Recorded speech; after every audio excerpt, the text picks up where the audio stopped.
दोस्तों नमस्कार। क्या आपने कभी सोचा है कि आपका पूरा जीवन अनिश्चित हो? आपको शायद मैं उस तरह की फीलिंग याद दिलाने की कोशिश करूं जैसे कोविड के समय हुई थी, जब आप सबको हम सभी को लग रहा था कि अगले क्षण क्या होगा और हम कैसे उस घटना या दुर्घटना से बच सकते हैं। इसी तरह की फीलिंग आपने देखा होगा कि अभी अंतरिक्ष में 286 दिन बिताने के बाद कैसा लगता होगा। अगर आप बर्च बिलमोर और सुनीता विलियम्स की मानसिकता के बारे में सोचें तो आपको कुछ समझ में आएगा कि वो किस तरह की मानसिक स्थिति में भी अपने काम को निरंतर करते रहे और साथ ही साथ उन्होंने बहुत सारे वैज्ञानिक प्रयोग किए और अपने आप को स्वस्थ रख सके, क्योंकि एक छोटी सी जगह में इतने दिनों तक अपने आप को मानसिक रूप से मजबूत रखना, शारीरिक रूप से मजबूत रखना एक बड़ी चुनौती होती है। तो हम जानते हैं कि इन दोनों ने लगभग 9 महीने इंटरनेशनल स्पेस स्टेशन पर गुजारा है और जो इंटरनेशनल स्पेस स्टेशन है वो एक फुटबॉल के मैदान जितना स्टेशन है जो पृथ्वी के ऊपर अंतरिक्ष में तैर रहा है।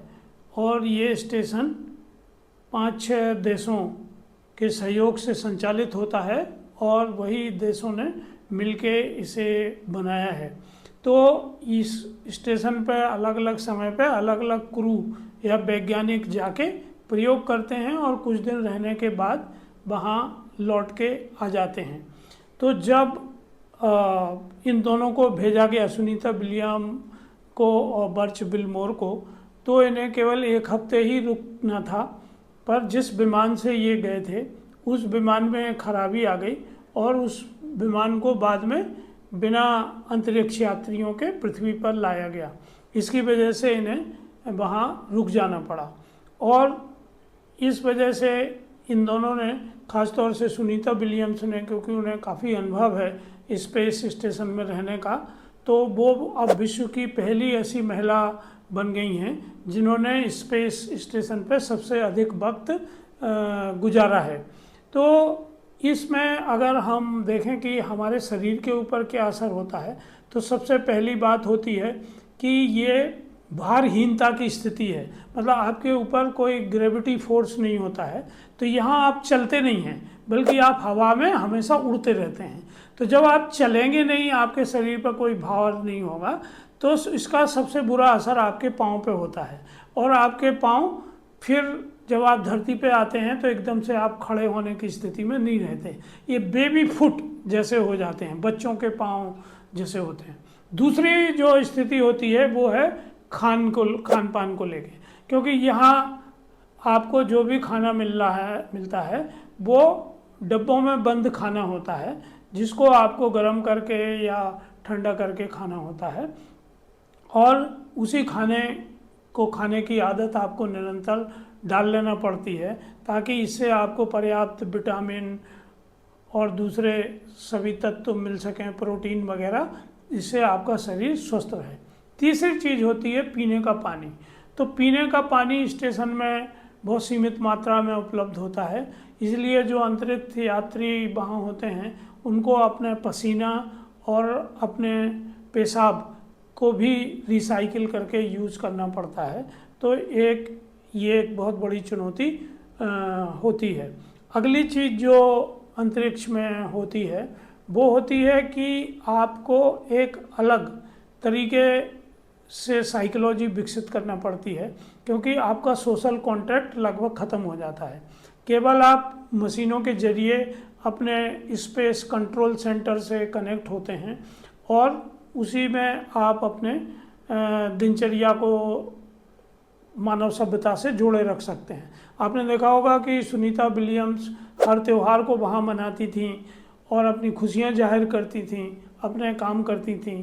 तो ये सब क्यों हो सका? क्योंकि वो एक नारी थी और नारी या महिलाओं की जो सहन शक्ति होती है वो पुरुषों की अपेक्षा बहुत अधिक होती है। तो उन्होंने बहुत धैर्य के साथ अपना समय अंतरिक्ष में बिताया। और हम सभी जानते हैं कि सुनीता विलियम्स का जो संबंध है वो गुजरात से है, और उनके पिताजी वहाँ से अमेरिका गए थे और उन्होंने एक विदेशी महिला से शादी की जिससे सुनीता विलियम्स का जन्म हुआ। पर सुनीता विलियम और उनके फादर जब तक जीवित थे वो निरंतर भारत आते थे। इसीलिए आपने देखा होगा कि हमारे माननीय प्रधानमंत्री महोदय ने उन्हें पत्र लिखा। धरती पर वापसी के समय जब लाइव टेलीकास्ट हो रहा था तो हम जानते हैं कि स्पेस एक्स के जो ड्रैगन कैप्सूल है उससे उनको यहाँ लाया गया। और आप सब जानते हैं कि SpaceX company Elon Musk की है, जिन्होंने इस तरह के रॉकेट डिज़ाइन किए हैं जो बार बार यूज़ किए जा सकते हैं। तो अमेरिका की सरकार और ख़ासतौर से नासा ने उनको कॉन्ट्रैक्ट दिया और वो कंपनी ने उनको यहाँ वापस लाया, और इसीलिए इस ऐतिहासिक पल के हम सब साक्षी बन सके। भारत में उनके लिए जगह जगह पूजा अर्चना की गई, उनकी सद्भावना के लिए दुआएं मांगी गई और इसी से यहाँ खुशियाँ मनाई गई। तो इससे हमें क्या सीख मिलती है कि देखिए, अगर आप अनिश्चितता की स्थिति में हैं, जैसे कि आज हम सभी हैं, तो बहुत सारे लोग अनिश्चितता की स्थिति में घबरा जाते हैं, अपना धैर्य खो देते हैं और अपना सामान्य कामकाज भी वो ठीक से नहीं कर पाते हैं। तो हमें इन दोनों के उदाहरण से ये सबक लेना चाहिए कि किसी भी तरह की परिस्थिति हो, कोई भी अनिश्चितता हो, कल का कुछ भी पता नहीं हो, फिर भी हमें अपने दायित्व की पूर्ति करना है। जैसे इन लोगों ने अंतरिक्ष में अन्वेषण किए, वैज्ञानिक प्रयोग किए और अपने मिशन को सफल बनाया, तो आप भी अपनी लाइफ में ये इस तरह के धैर्य और इस तरह के निरंतरता को रखते हुए अपने जीवन को सफल बना सकते हैं। तो आपने इस स्टोरी से क्या सीखा, आप इस पूरी घटना को किस तरह से देखते हैं, हमें कमेंट बॉक्स में लिखें। इस स्टोरी को ज़्यादा से ज़्यादा लोगों तक शेयर करें ताकि उनकी ज़िंदगी में भी पॉजिटिविटी आ सके।